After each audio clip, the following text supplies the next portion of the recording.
¿De qué color es esta carpeta? Verde. Si algún alumno llega tarde a clase, como acostumbra suceder, yo les preguntaré por el color de la carpeta y ustedes me dirán rojo. ¿Estamos? Vale. Hola. Tarde, pero pase.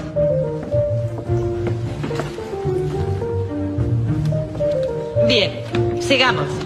En filosofía hay corrientes como el positivismo que no admiten otra realidad que no sean los hechos. Filósofos como Auguste Comte consideran que hay cosas que caen por su propio peso y que no admiten discrepancia. Como por ejemplo, el color de esta carpeta. Usted, ¿de qué color es esta carpeta? Roja. ¿Y usted? Roja. ¿De qué color es? Usted, la chica del pelito corto. Roja. ¿Y usted? Roja. Roja. Roja.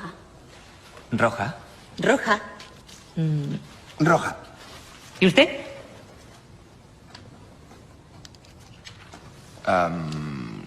Roja.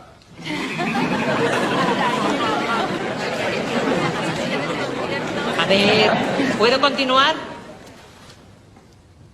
Está claro que la carpeta es verde.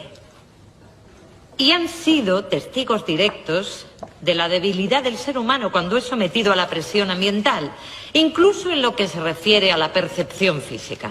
Bueno, yo me he dado cuenta de que era un juego. O sea, me parecía rara la pregunta. Claramente la carpeta es de color verde. Pero como todos decían rojo, usted ha dicho rojo. Bueno, porque pensaba que no Según tenía Nietzsche, opción. el mundo puede dividirse entre dos tipos de personas. Las que siguen sus propios deseos y las que siguen el deseo de los demás. Las primeras son fuertes y no se dejan gobernar por nadie.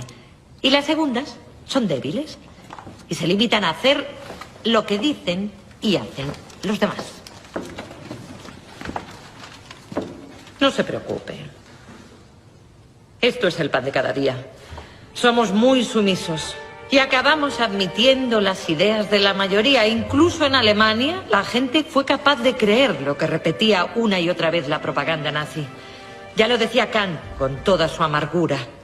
El ser humano es el único animal que necesita un amo para vivir.